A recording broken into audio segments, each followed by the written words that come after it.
Facultar a palavra, eu queria só comunicar que a conselheira Rosa fez um processo e, por problemas de saúde, ela está solicitando 30 dias, através, obviamente, de um relatório médico, do dia 26 de... 26 de abril a 26 de maio. Foi quando ela teve o problema e agora virou o processo e nós estamos só comunicar ao pleno, socializar que a conselheira Rosa estará de licença nesse período, de 26 a 26. Dito isso, está facultada a palavra às senhoras conselheiras, senhores conselheiros, senhor representante do Ministério Público. Senhor presidente. Com a palavra, a conselheira Raquel. Óbvio que isso fica a cargo de decisão de Vossa Excelência, mas eu sugeria que fosse convocado um conselheiro substituto, porque o tempo é longo, né, até para poder responder por eventuais demandas mais urgentes do gabinete, até a questão do regimento interno, que poderia ser trazido por um conselheiro substituto também que estivesse ocupando a vaga. Enfim, colocar aqui a questão, porque é para isso que estamos aqui, né? E não, eu até pensei, mas como hoje no nosso, a gente modificou e sabendo que está todo mundo com seus grupos, com as suas, vamos dizer assim, atribuições, e aí eu acho, não, e também eu preferi deixar para não ter... Deixa eu consultar a conselheira. Claro, porque é só uma sugestão, porque eu acho que para o funcionamento... Não, para o funcionamento, eu achei ótima a ideia, mas eu vou consultar para que a gente possa, sem nenhum problema, se ela achar que deve...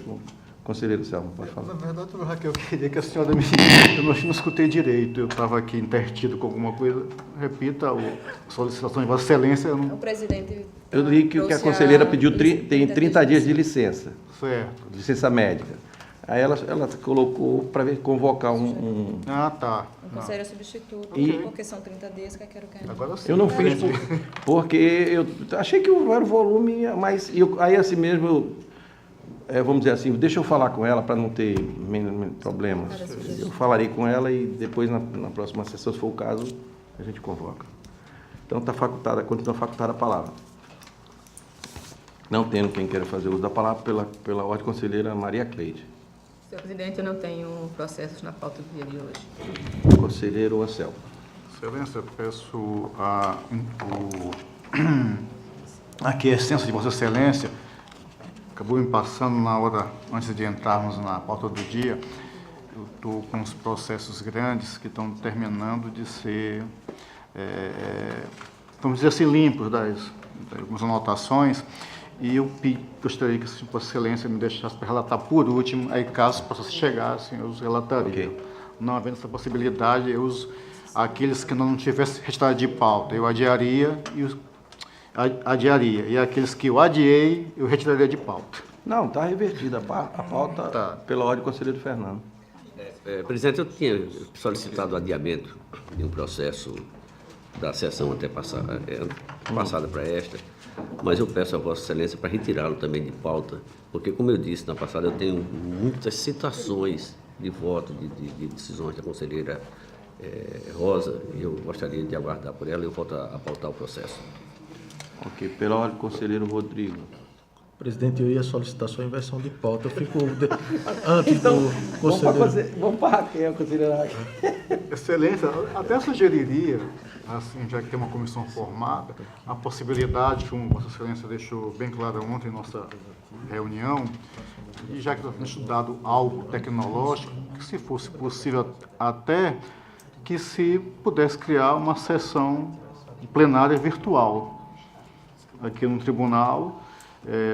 Tem uma sessão presencial por semana, poderia equacionar, fazer um teste, que no mês, pelo menos uma, fosse virtual, e nós avaliaríamos questão de produtividade, de vazão processual, e situações outras, pedido de vista, se discutiria numa sessão presencial.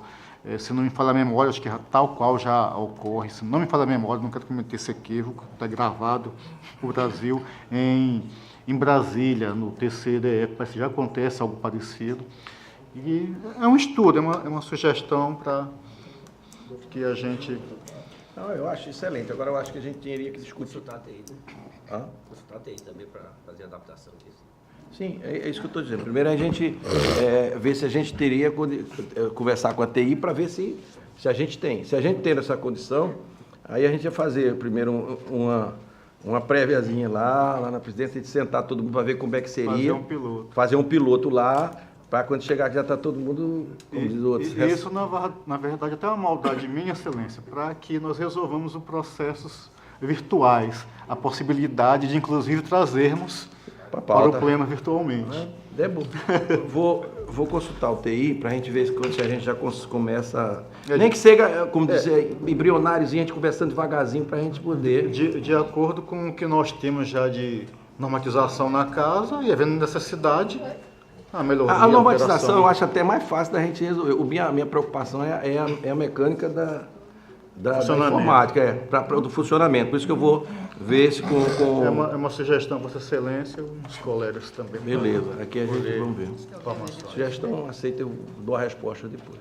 Inverti e passei. Posso relatar? Ah, pode agora? Então, Rodrigo, conselheiro Rodrigo.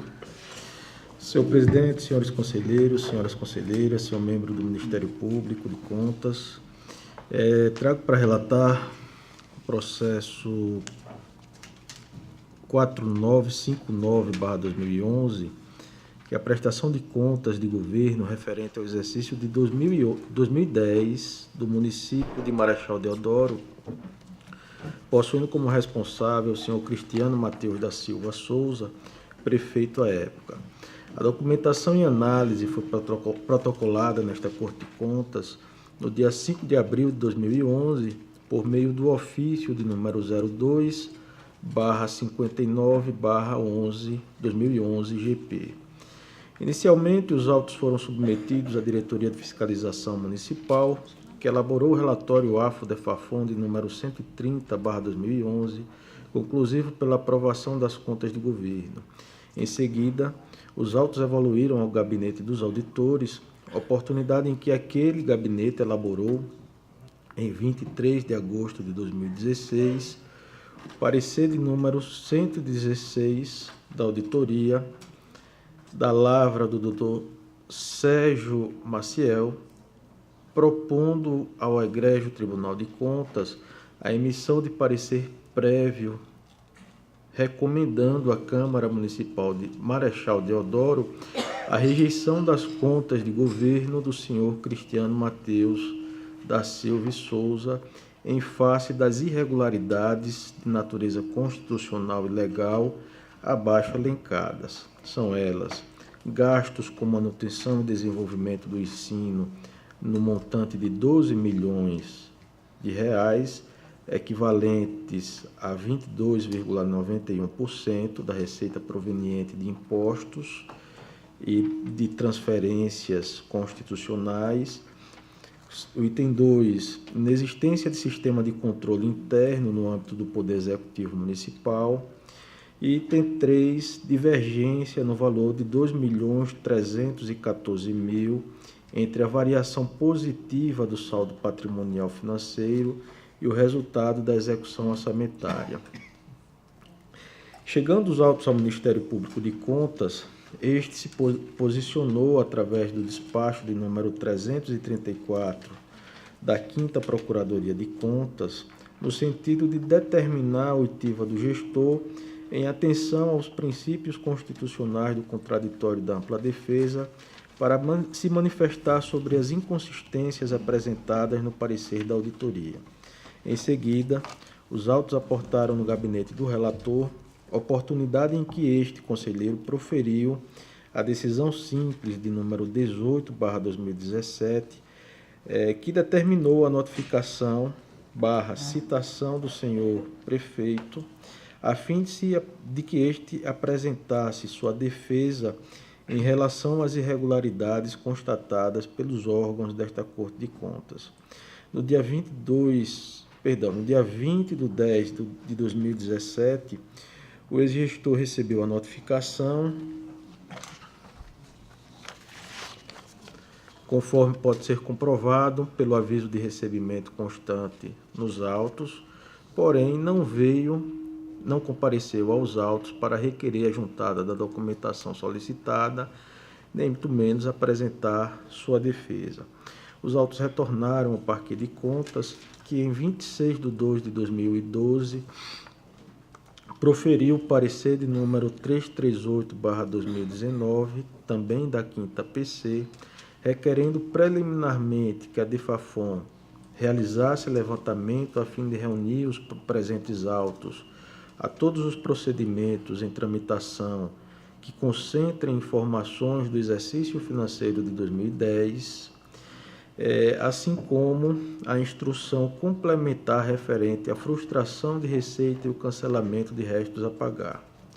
Não sendo acolhido o pedido preliminar de instrução complementar, o Ministério Público de Contas se manifestou no sentido de emitir parecer prévio pela rejeição das contas do prefeito referente ao exercício financeiro de 2010, considerando os seguintes pontos: a irregularidade de superestimativa de receita, o que retira da lei orçamentária suas funções essenciais de planejamento e controle, a abertura de créditos adicionais suplementares no valor de 63,89% da receita corrente estimada, extrapolando o limite autorizado no artigo 5º da LOA. Também porque parte das suplementações trata, em verdade, de remanejamento, transposição e transferência, afrontando o artigo 167, inciso 6º da Constituição Federal. Apontou também divergência no parecer da auditoria, que revela a não conformidade dos registros contábeis, a não aplicação do limite mínimo de 25% da receita de impostos e transferências em gastos com educação e a ausência de manifestação do controle interno, o que evidencia o descumprimento ao artigo 59 da Lei de Responsabilidade Fiscal, combinado com os artigos 31 e 70 da Constituição Federal. Por fim, nós fazemos o registro de que não houve qualquer tipo de auditoria ou inspeção in loco no município de Marechal Deodoro quanto ao exercício financeiro de 2010. Esse é o relatório, senhor presidente.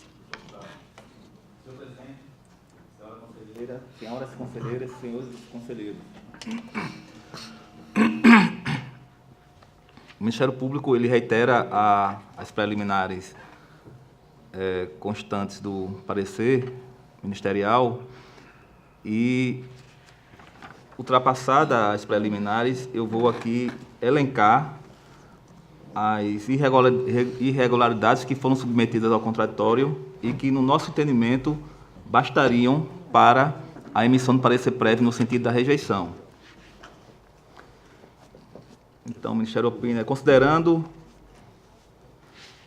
a divergência apontada no parecer da auditoria, que revela a não conformidade dos registros contábeis, em especial dos valores que constam nos balanços orçamentário e patrimonial, anexo 12 e 14, considerando a irregularidade dos demonstrativos, uma vez que, de acordo com o parecer da auditoria, os restos a pagar cancelados não foram evidenciados no demonstrativo da dívida flutuante ou justificados em notas explicativas, considerando a não aplicação do limite mínimo de 25% da receita de impostos e transferências em gasto com a manutenção e o desenvolvimento do ensino, grave irregularidade de cunho constitucional com necessária influência na conclusão pela irregularidade das contas. No caso, o município teria aplicado 22,91%, de acordo com o parecer 116/2016 da auditoria. Considerando a ausência de manifestação do controle interno, o que evidencia o descumprimento do artigo 59 da LRF, combinado com os artigos 31 e 70 da Constituição da República, o Ministério Público de Contas de Alagoas opina pela emissão do parecer prévio no sentido da rejeição das contas do prefeito do município de Marechal Deodoro, referente ao exercício 2010, pela imediata comunicação ao Ministério Público Estadual dos fatos que podem configurar em tese crime de responsabilidade do excelentíssimo senhor prefeito, ordenar ou não efetuar despesas não autorizadas por lei ou realizá-las em desacordo com normas financeiras pertinentes. Esse ponto em específico, embora seja, no meu entendimento, grave, ele não foi submetido ao contraditório.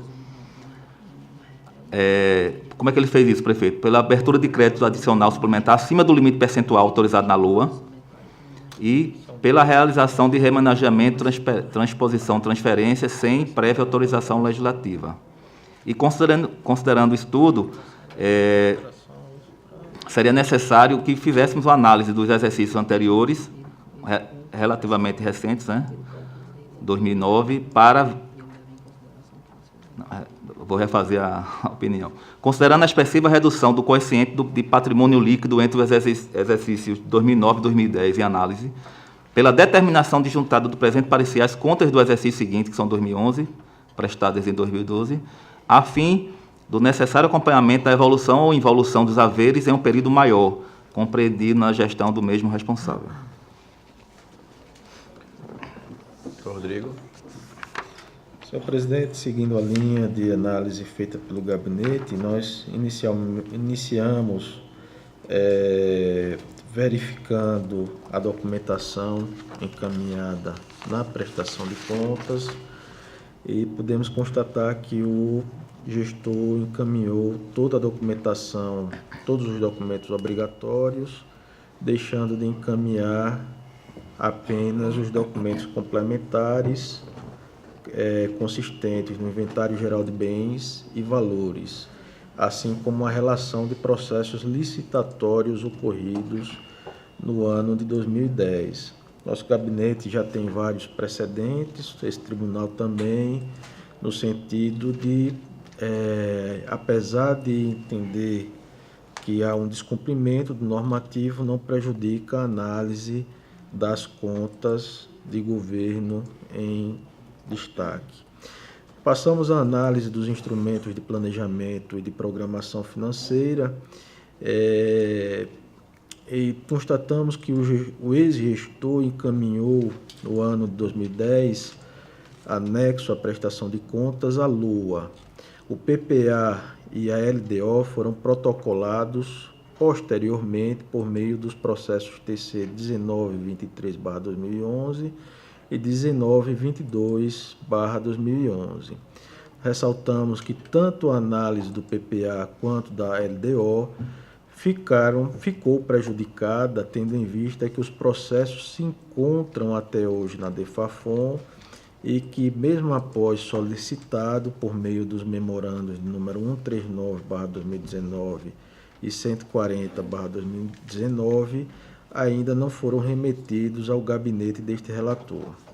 A lei orçamentária anual foi veiculada por meio da lei municipal de número 984/2009, a qual estimou as receitas e fixou as despesas no valor de R$ 155.956.000 aproximadamente, sendo que R$ 103.798 foram consignados para o orçamento fiscal e R$ 52.157.000 aproximadamente para o orçamento da Seguridade Social.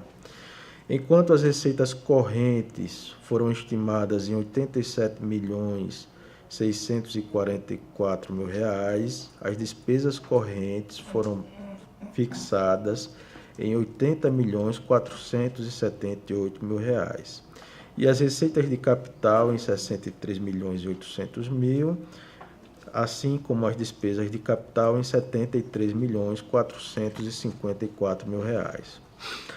A LOA autorizou, em seu artigo 5º, a abertura de créditos suplementares no patamar de 40% da receita corrente prevista para o ano de 2010.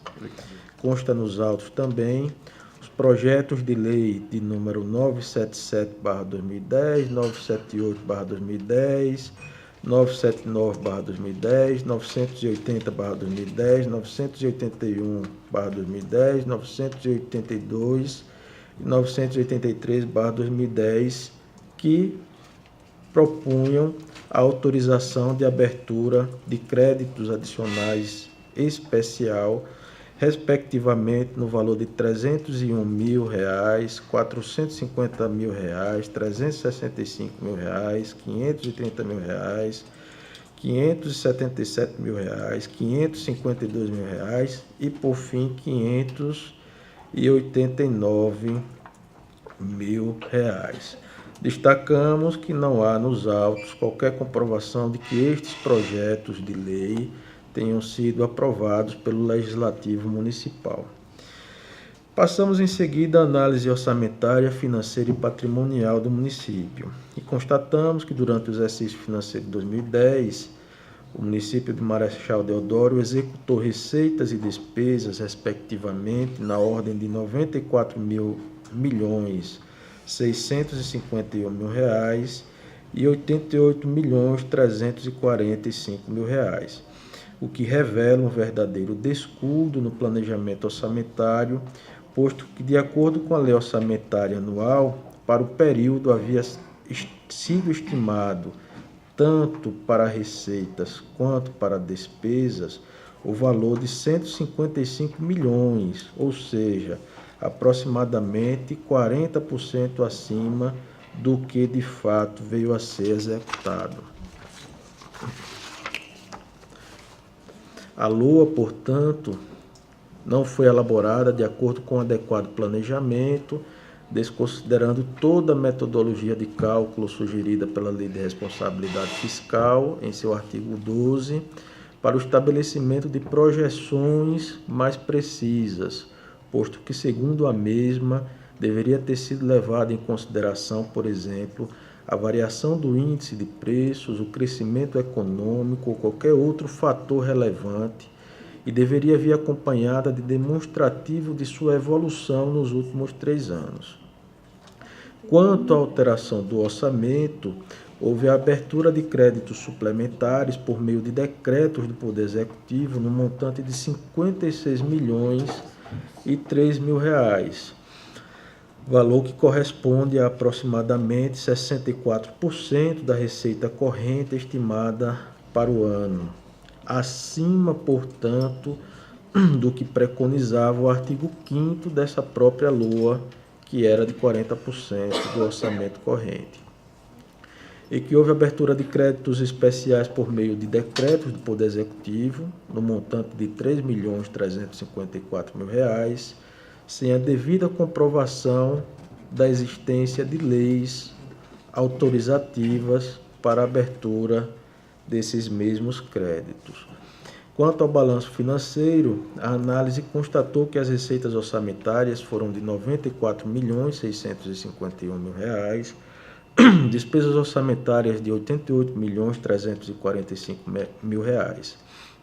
Constatou ainda que as receitas extra-orçamentárias foram de R$ 55.010.000 e as despesas extra-orçamentárias de R$ 53.834.000, que os saldos em caixa do exercício de 2009 foram de R$ 8.718.000 e que foram transferidos para o início do exercício subsequente o valor de R$ 16.199.000. Ao analisar o demonstrativo de variação patrimonial, foi possível perceber que houve um déficit patrimonial de R$ 11.696.000, decorrente principalmente do cancelamento de dívidas ativas no valor de R$ 18.673.000 e da incorporação de obrigações não discriminadas no valor de R$ 12.295.000.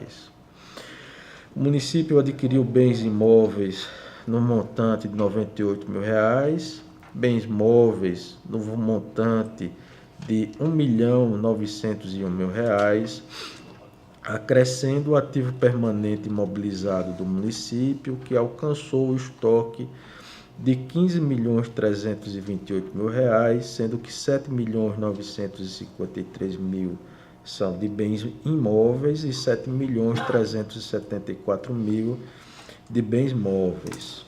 O demonstrativo da dívida fundada aponta que o endividamento do município diminuiu aproximadamente 11%, que a dívida flutuante no final do ano de 2010 atingiu um montante de R$ 11.544.000 e destacamos que o cancelamento de restos a pagar no montante que houve, no montante de R$ 8.739.000, não sendo possível afirmar se tais cancelamentos foram dos créditos dos empenhos processados ou não processados.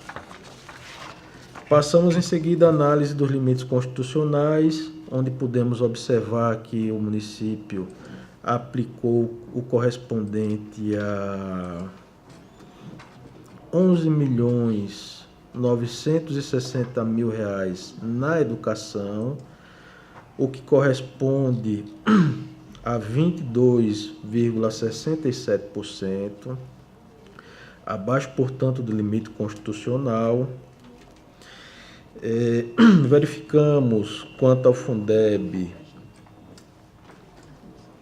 que o gestor destinou um total de R$ 11.865.000 no pagamento de profissionais do Magistério da Educação em efetivo exercício na rede pública, que representa um percentual de 79,30%, cumprindo, portanto, o que determina o inciso 12 do artigo 60 da ADCT, combinado com o artigo 22 da Lei Federal 11.494.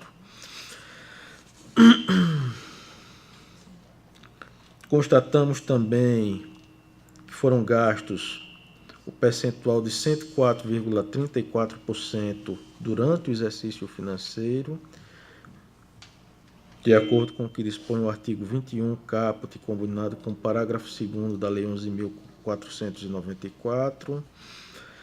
Quanto à saúde, o município aplicou o percentual de R$ 10.618.000, que representa um percentual de 20,3% em saúde, cumprindo o que determina a Constituição.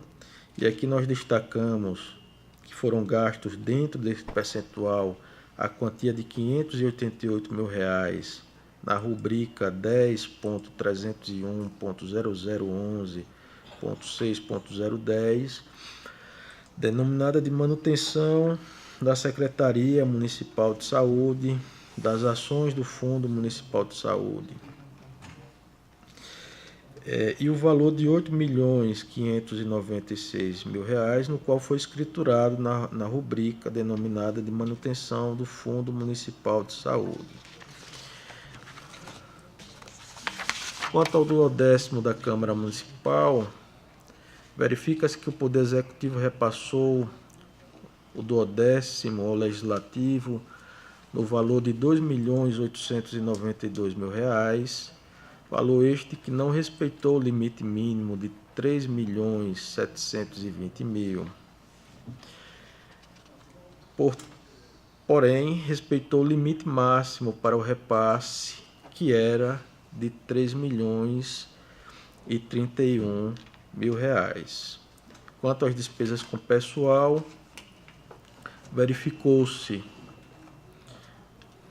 que o Poder Executivo executou despesas no montante de R$ 40.842.000, representando um percentual de 50,63%, e o Poder Legislativo o valor de R$ 1.852.000, perfazendo percentual de 2,30%, cumprindo, portanto, a exigência estabelecida no artigo 19 e no artigo 20, inciso 3, alíneas A e B da Lei de Responsabilidade Fiscal.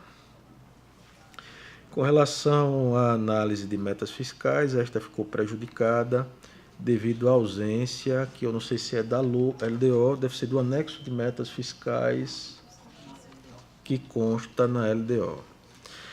Por todo o exposto, senhores conselheiros, seu membro do Ministério Público, eu trago voto no sentido, principalmente, de opinar pela rejeição das contas do senhor Cristiano Mateus da Silva e Souza, gestor do município de Marechal Deodoro, no exercício financeiro de 2010, remetidas a esta Egrégia Corte de Contas para fins de emissão de parecer prévio e considerando principalmente o descumprimento do limite constitucional em educação,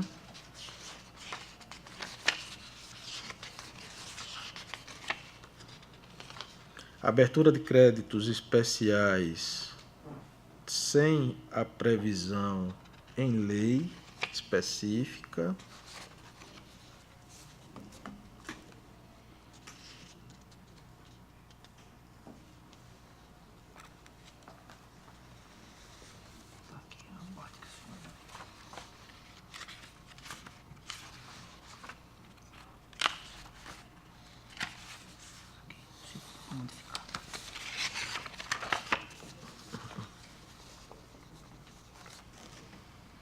A ausência das leis que autorizam a abertura de créditos especiais e o envio do 10º à Câmara Municipal a menor em relação à proporção fixada na LOA.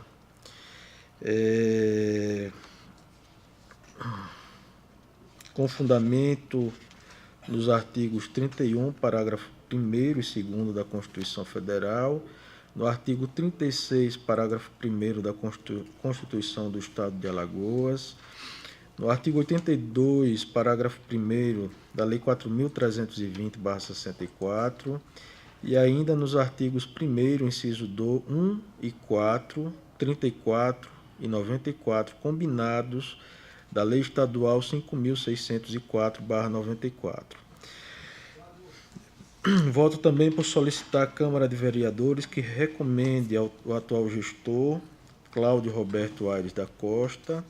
Aqui são as recomendações de praxe, né, no sentido de evitar o cometimento de irregularidades e ilegalidades apontadas nos itens 11, 14, 15.1, 16, 17, 19, enfim, deste voto.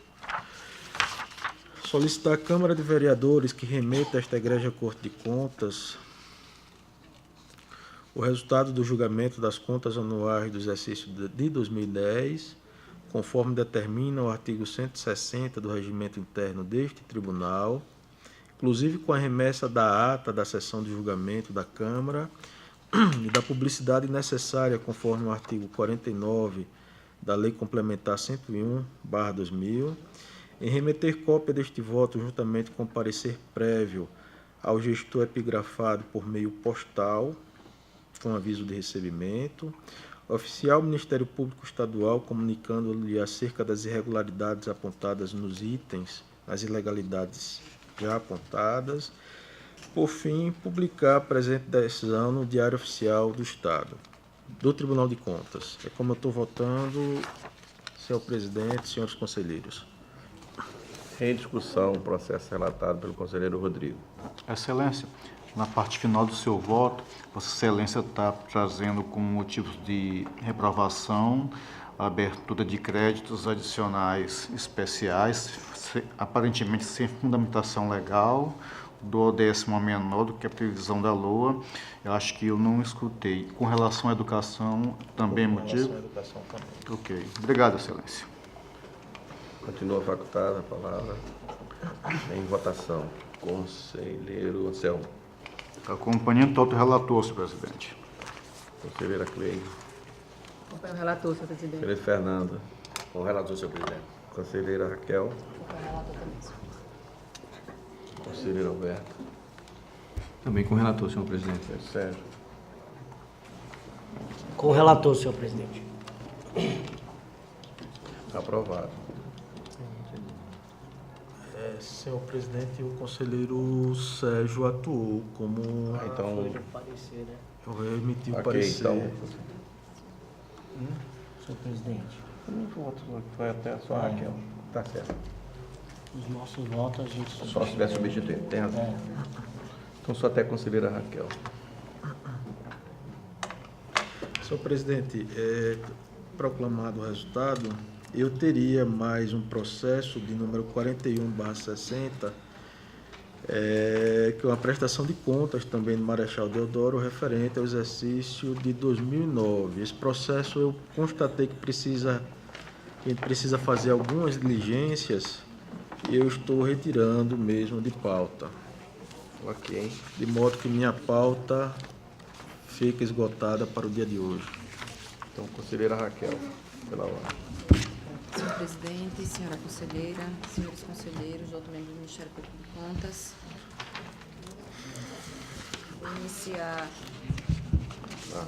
Vou iniciar relatando primeiro processo TC 14.214 de 2018, e trata de uma consulta formulada pela prefeita do município de Senador Rui Palmeira, senhora Jeane Oliveira Moura Silva Chagas, objetivando a obtenção de posicionamento desta Corte sobre a possibilidade de excluir do cômputo do cálculo do limite de despesa com pessoal as decorrentes de implementação de programas de atenção básica ou bipartite. A consulente submete para apreciação deste tribunal as seguintes indagações transcritas na forma em que foram formuladas. A. Os gastos com pessoal custeados com recursos federais, transferidos aos municípios, relativos à execução de programas federais que importam em contratação de servidor e gastos com pessoal, podem ser excluídos do cálculo do limite de despesa com pessoal previsto nos artigos 18 e seguintes da Lei de Responsabilidade Fiscal. B. Caso positivo, quais programas federais poderão ser excluídos desse cálculo?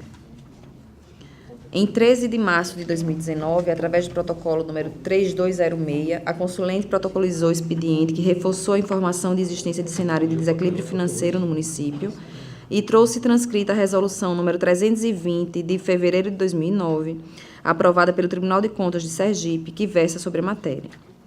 O Ministério Público de Contas se pronunciou através do parecer número 461 de 2019, opinando pelo conhecimento da consulta e propondo a resposta nos seguintes termos.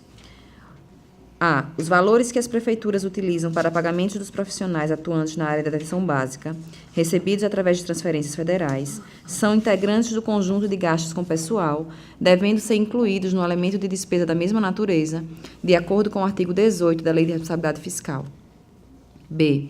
Logo, os referidos valores não devem ser excluídos do cômputo com gastos com pessoal, devendo-se observar os limites impostos pelo artigo 19 e seguintes da mesma lei. Esse é o relatório, senhor presidente. Senhor presidente, o Ministério Público opina pelo conhecimento da consulta, uma vez que se trata de prefeita municipal, né? Está expressamente elencada nos nossos normativos, e que se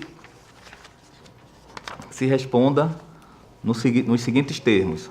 A primeira pergunta, letra A, que os valores que as prefeituras utilizam para pagamento dos profissionais atuantes na área da atenção básica, recebidos através de transferências federais, são integrantes do conjunto de gasto pessoal, devendo ser incluídos no elemento de despesa da mesma natureza, de acordo com o artigo 18 da Lei de Responsabilidade Fiscal, que não faz nenhuma ressalva em relação, quer dizer, faz alguma ressalva, mas não em relação a essa matéria.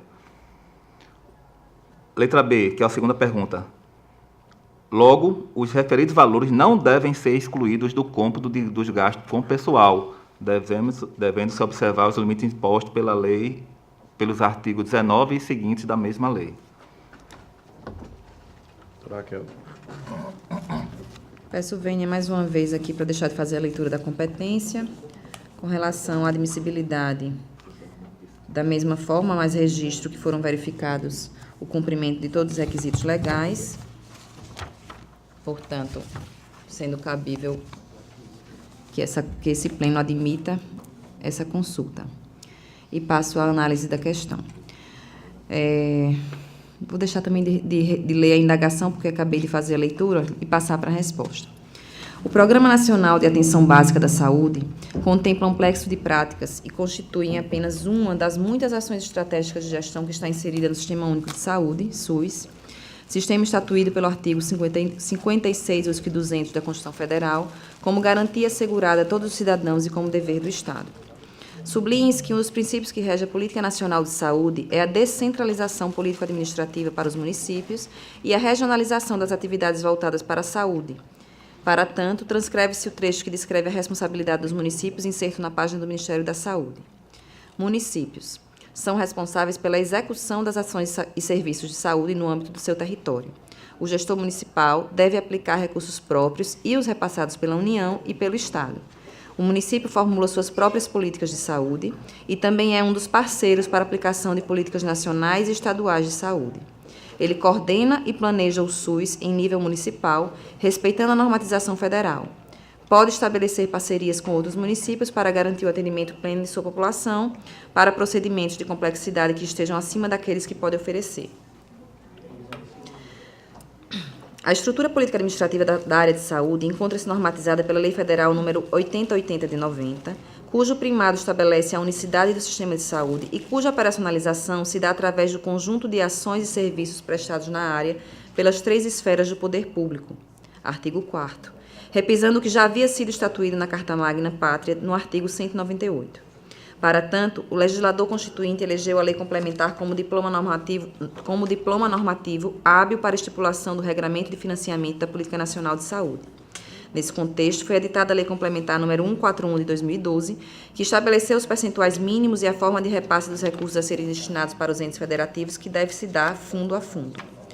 Do outro turno, o prefalado regramento elencou todas as despesas que podem ser consideradas como ações e serviços públicos de saúde, merecendo especial destaque para a remuneração do pessoal ativo da área de saúde em atividade nas ações de que trata o nominado artigo, incluindo os respectivos encargos sociais. Todavia, ante a complexidade da operacionalização de ações do sistema de saúde, considerando permissivo inserto no artigo 87, incisos 1 e 2 da Constituição Federal, a necessidade de constante regulamentação de diversos aspectos que compõem as respectivas atividades da área e a autorização contida no artigo 5º da Lei 8.142 de 90, o Ministério da Saúde vem editando inúmeras instruções através de portarias. Com o fito de agrupar as inúmeras portarias editadas por assunto, em 2017 foi feito um trabalho de consolidação que resultou na edição de 6 portarias de consolidação, ficando reservada para a portaria PRC número 6 de 2017, a consolidação das normas sobre o financiamento e a transferência dos recursos federais para as ações e serviços de saúde do Sistema Único de Saúde. Neste particular, empenho em destacar de plano que a nominada portaria ratifica o disposto na legislação em vigor, atestando que o financiamento das ações e serviços de saúde é de responsabilidade das 3 esferas de governo, especificamente quanto aos recursos federais, a transferência é organizada e repassada na forma de bloco de financiamento. Em 28 de dezembro de 2017, em edição extra do Diário Oficial da União, foi publicada a portaria número 3.992, de 28 de dezembro de 2017, que alterou o disposto na PRC número 6, normatizando de forma diversa o financiamento e a transferência dos recursos federais para as ações de saúde. O novel normativo manteve a responsabilidade solidária das 3 esferas de gestão para a aplicação mínima obrigatória dos recursos, na forma da Constituição Federal e da Lei Complementar número 141 de 2012, todavia trouxe expressivas mudanças na forma de repasse dos recursos federais, especificamente porque os importes serão organizados e transferidos em apenas 2 blocos de financiamento: o bloco de custeio das ações de serviços públicos de saúde e o bloco de investimentos na rede de serviços públicos de saúde. A medida adotada permite uma maior flexibilização no uso dos recursos em cada conta dos blocos de custeio e investimento pelo gestor, reforçando a ideia de descentralização e regionalização das ações de saúde. Entretanto, não se pode olvidar de mencionar que, a despeito da concessão de maior discricionariedade na aplicação dos recursos na área de saúde, a gestão encontra limite na vinculação dos recursos aos respectivos planos de saúde, programação anual de saúde previamente aprovados pelos respectivos conselhos de saúde, cumprindo o programa de trabalho que originou o repasse. Ademais, cumpre-se destacar que as despesas específicas devem ser efetuadas em consonância com a legislação financeira em vigor, Lei 4.320/64 e Lei de Responsabilidade Fiscal, e cumprir as etapas das demais despesas realizadas pela administração pública, inclusive quanto à respectiva prestação de contas. Portanto, ressalte-se que, de maneira diversa de como se processa com os recursos do Fundeb, em que a lei específica reparte de forma percentual os recursos e aponta como devem ser aplicados, na área de saúde a legislação apenas relaciona quais as despesas que podem ser realizadas com os recursos destinados àquela área. Diante do complexo arcabouço normativo, em linhas gerais, tem-se que no atual modelo de financiamento instituído para o Programa de Saúde da Família, os recursos financeiros são agrupados em 2 blocos assim definidos: custeio e investimentos. Nesse viés, devem ser aplicados no custeio das ações de serviços públicos de saúde ou para o investimento na rede de serviços públicos de saúde, estando aí compreendidas: A. Atenção básica, estando aqui incluído o Programa Saúde da Família. B. Atenção de média e alta complexidade ambulatorial e hospitalar. C. Assistência farmacêutica. D. Vigilância em saúde. E E. Gestão do SUS.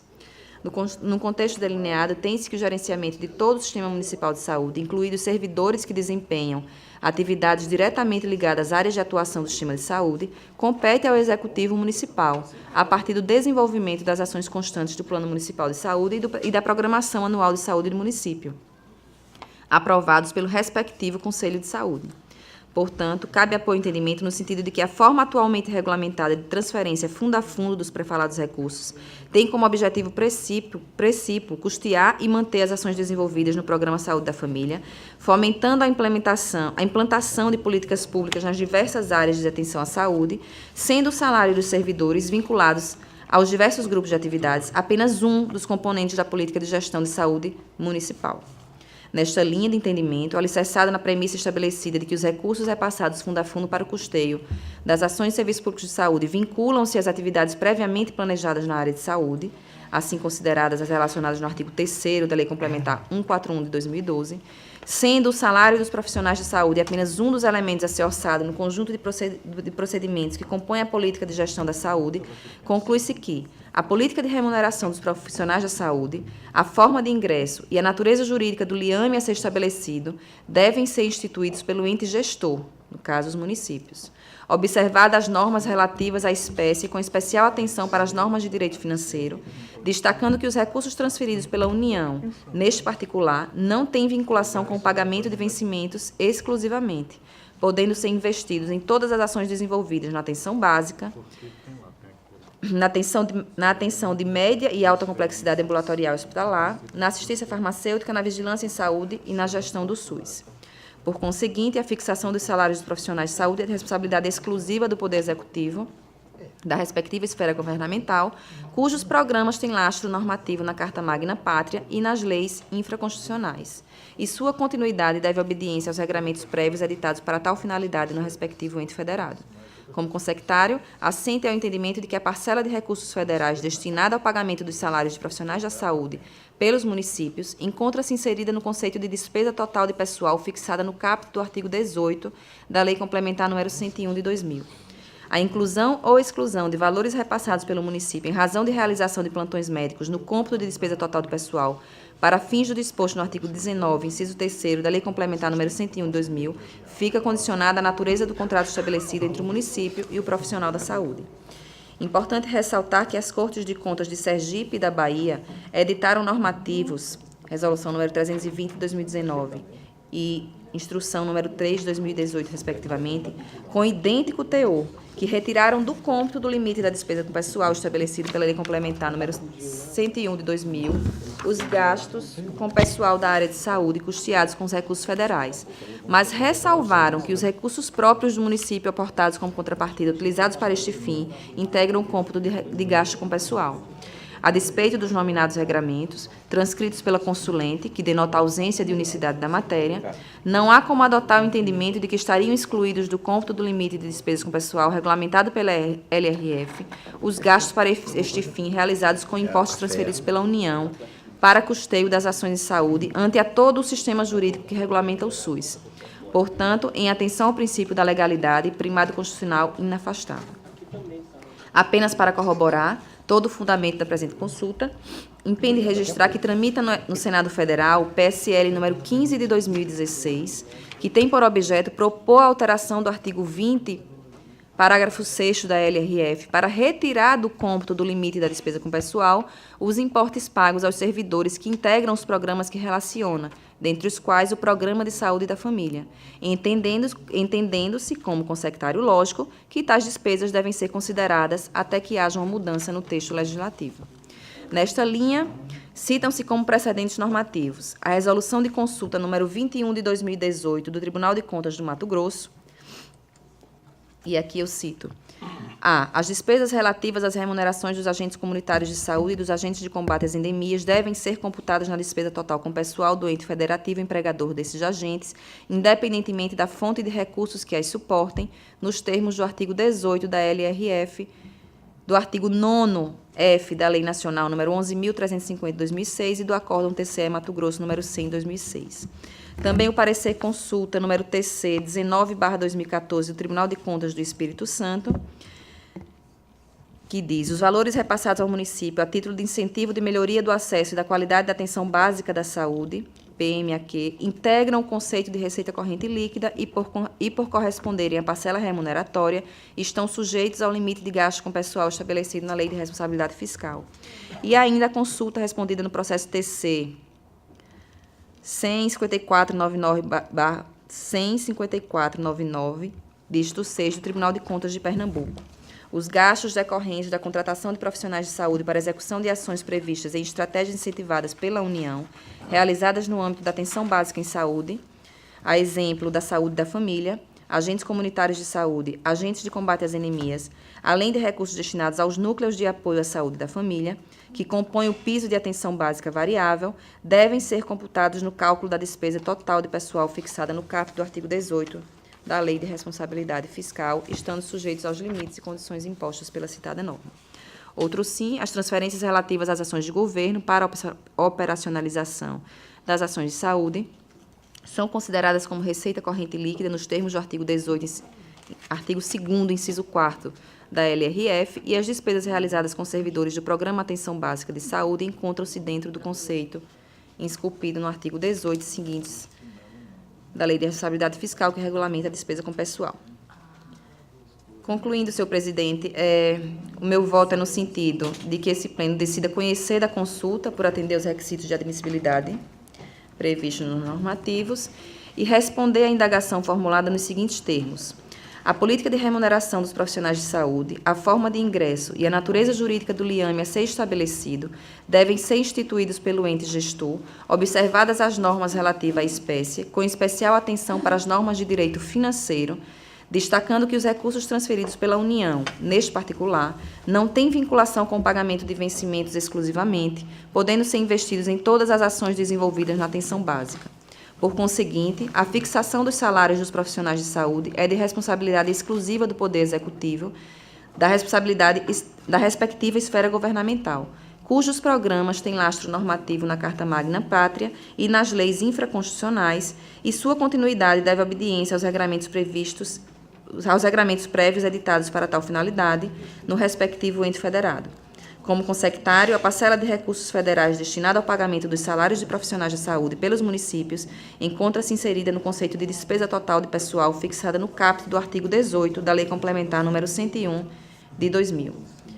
Que seja dada ciência da decisão e dos pareceres técnicos que a fundamentam ao consulente e que seja publicada a decisão no Diário Eletrônico deste Tribunal para os fins que se fizerem necessários e ainda que seja dada comunicação à Comissão Permanente de Jurisprudência instituída pela Portaria número 61 de 2019, para fins de numeração, publicização e disponibilização do inteiro teor no sítio do Tribunal, face ao contorno normativo que as circundam.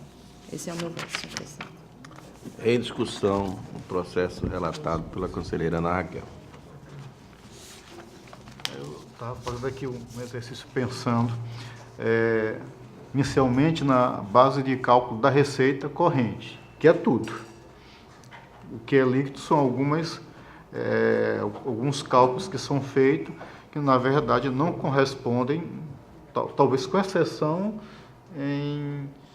não, acho que não tem exceção, não corresponde à receita que entra, é apenas algumas disposições que a lei manda retirar. Não teria sentido mesmo fazer essa exclusão, já que integrou a base de cálculo original, né? Antes da receita se tornar receita corrente líquida. Fora os argumentos que a conselheira colocou, que realmente toda a parte administrativa, até por obrigação constitucional, já que os entes federados têm esse poder próprio, né, inerente de autogestão, é do gestor.